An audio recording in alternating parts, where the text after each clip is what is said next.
Yes, nabibabwiye rero jyewe ubundi nushaka isano yanjye unyite umusamariya. Nababwiye yuko ahantu hashoboka hose Uwiteka anyerekeje kujya nzajya njyayo. Uyu munsi nagiye gusura Tisiye. Mwese nta muntu utazi yuko Tisiye arwaye, ari mu bitaro hano i Kanombe, kandi mu by'ukuri rwose ararembye, akeneye amaboko yawe, haba mu mufuka, arakeneye kujya kwishyura imiti. Twabonye afite tiruwari y'amaborodero y'imiti, gusa icyo ntaramenya sinamenya niba yarayishyuye, ariko isengesho ryawe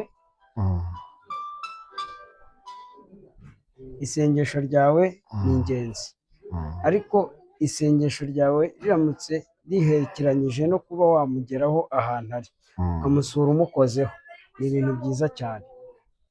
Uyu munsi rero murabibona ntabwo naje ndi jyenyine, kumwe n'umutangabuhamya.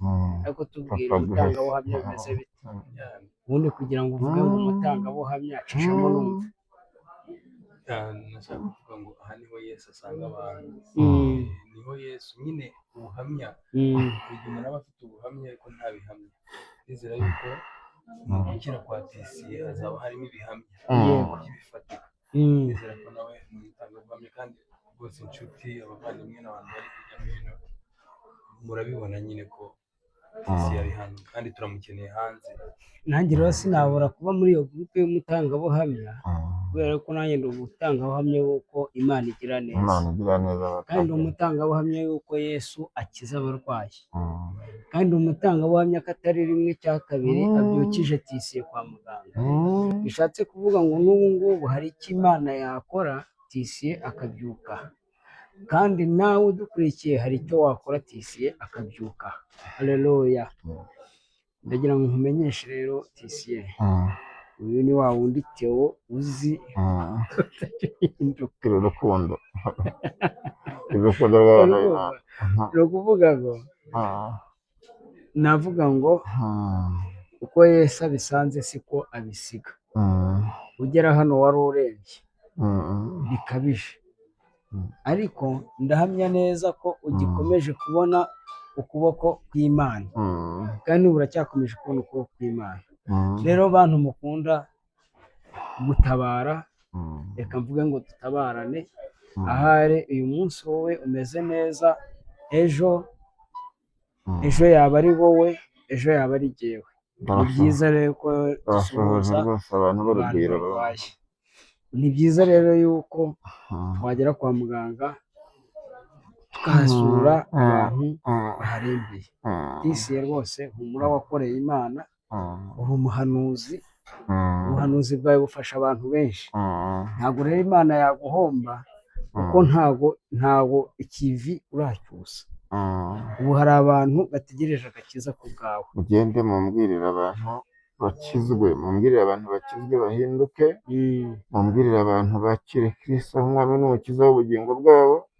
Mubambwirire ko igihe gisigaye ari gitoya, igihe gisigaye ni gito bene data. Mukunde ukuri, mukunde gukiranuka. Umuntu wese ufite icyo apfa na mugenzi we yihane, yiyezwe.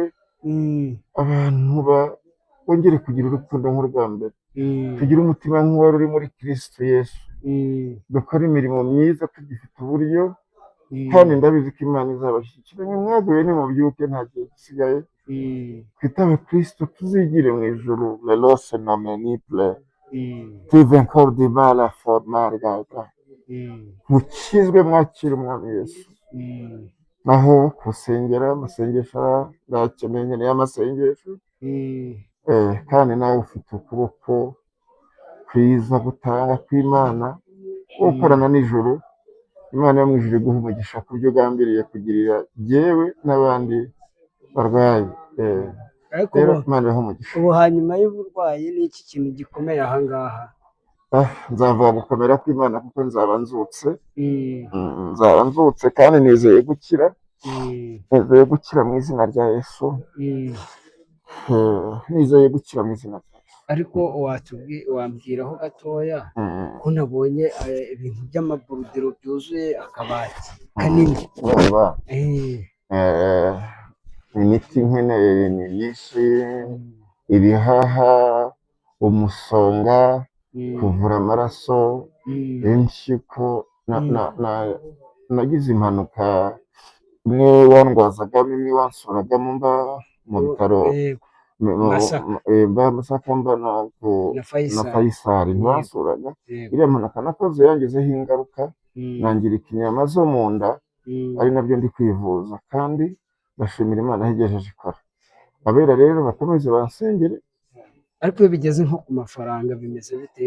Amafaranga ni ikibazo, kuko kubona ubwishyu wivuza imyaka ibiri wivuza, ubu ngubu waba ugifite amafaranga? Oya, buriya baravuga ngo nta muntu utaka atababaye, kuko njye nkuza ufite amafaranga, nkuza ucecetse cyane. Imyaka ibiri ni myinshi, ariko hari abantu b'abanyamwuka nzi ko bafite umutima wo kugira icyo bakora. Imana ibashoboze, ndabakunda cyane, kandi ndashimira amasengesho mumaze igihe musengera, kandi ndabashimira ko munyitaho. Hari abantu bankunda, kandi ndabizi neza ko hari n'abantu bafite umutima wo gukorera Imana bya nyabyo. Rero mubikore mubikunze, muzabigororerwa.